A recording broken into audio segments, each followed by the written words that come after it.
এটা হচ্ছে বাড়ির মালিক। হ্যাঁ বলুন।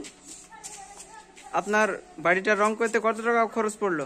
আমার মোটামুটি 50,000 প্লাস ধরেন।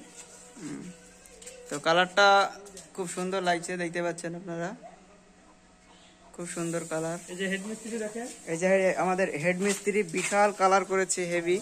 হ্যাঁ অসংখ্য ধন্যবাদ মিস্ত্রিকে কালার করার জন্য।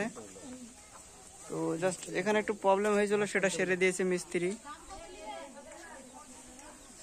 পুরোটা আবার দেখিয়ে দিই বাড়ির ভিতরটা।